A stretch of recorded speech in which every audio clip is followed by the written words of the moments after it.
Hebu jaribu kuwaza. Unafanya kazi kuanzia tarehe 1 mpaka tarehe 30, unapata mshahara 700,000, 800,000, milioni 1. Hauwezi kutajirika kwa kuajiriwa. Nisikilize vizuri. Mimi sijawahi kuajiriwa na mtu yoyote duniani. Akikwambia aliniwahi kuniajiri mimi ni muongo. Matajiri wote wanaingiza pesa huku wamelala. Usipokuwa unaingiza pesa huku unalala, basi utafanya kazi mpaka ulale. Kuna mtu hapa, tuko hapa kanisani, hela zinaingia, yuko hapa na Bolt zake, taksi zake za Bolt 10, amewapa watu wasiokuja kanisani, wenyewe wanaendelea sasa hivi. Kila mwisho wa wiki anapewa, kila taksi anapewa 4,500,000, 2,500,000. Tukiwa tunasema sisi haleluya, yeye maokoto yanaingia.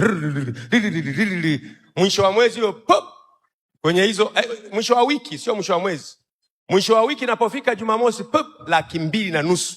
Ana taksi 10. Kwa hiyo kila mwisho wa mwezi ana 2,205,000. Kila mwisho wa wiki, kila Jumamosi ana 2,205,000 mfukoni, na kanisani yupo. Kanisani anakimbia tu haleluya, haleluya. Alafu nawe unang'ang'ana kwamba Bwana, nataka nikasome degree ya pili nipandishwe. Unajua, kwa mtu asiyefanya biashara, njia za kupanda ziko 3 tu. Kwa mtu asiyefanya biashara, njia za kupata hela ziko 3 tu. Ya kwanza, unasoma. Soma kabisa, unapata ajira. Kwanza kusoma. Wewe una degree. Nikiwaambia walio na degree hapa wasimame, wamechoka. Halafu kengine hakana degree. Kengine hakana degree, kenyewe tu kanakaa Kariakoo kule, kanauza mitandio. Kikaambia una shilingi ngapi hapa? 7,500,000. Kuna kabinti kaja nilikuwa naongea nako juzi, niambia una shilingi ngapi mwanangu? Sema leo nimefikisha 7,500,000. Hakana degree. Mwenye degree anataka apate 7,500,000 mwisho wa mwezi, kwa sababu ametengenezwa, msukule, ametengenezwa kusubiria siku 30 apate.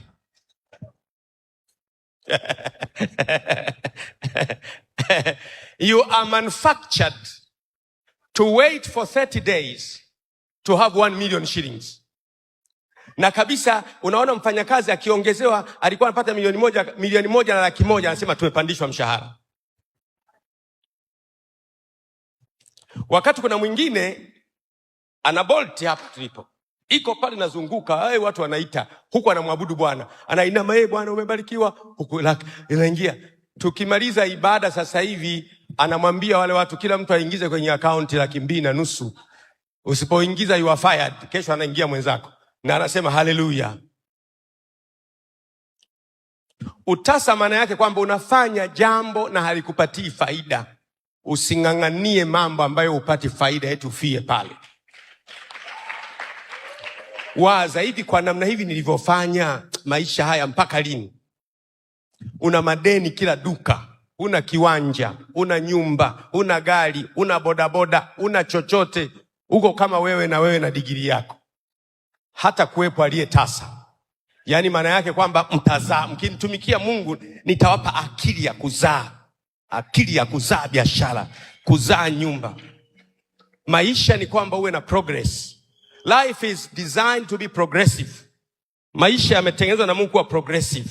Kwamba umetoka chuo, una kazi, unapata kahela kidogo, na panga chumba kimoja.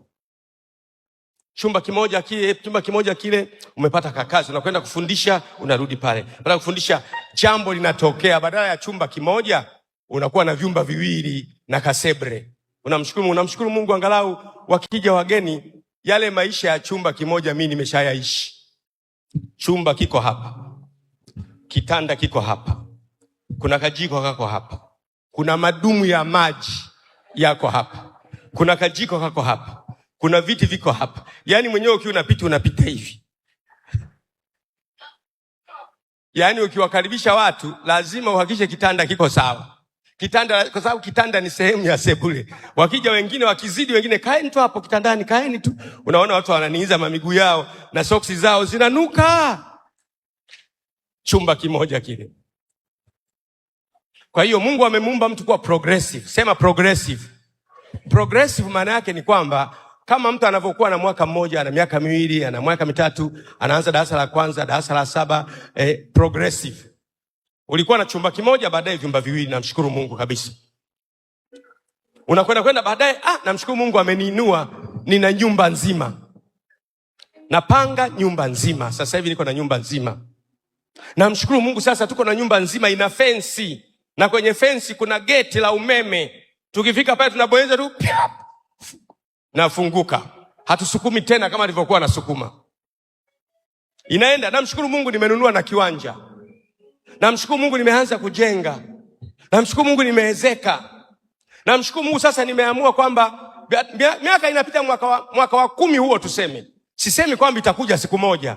Mwaka wa 10 namshukuru Mungu nyumba niliyokuwa najenga nimemaliza. Nimeamua niipangishe, halafu mimi nikae kwenye nyumba ya kupanga ya bei ya chini. Yule aliyekuwa anakaa kwenye nyumba nzima ameanza kuamka sasa. Nipange chumba kimoja na sebule, halafu nyumba yangu yenye vyumba 4 niipangishe nipate milioni 1. Anaanza akili ya kutafuta pesa sasa. Anaacha tena ule ujana wa kukaa kwenye jumba kubwa.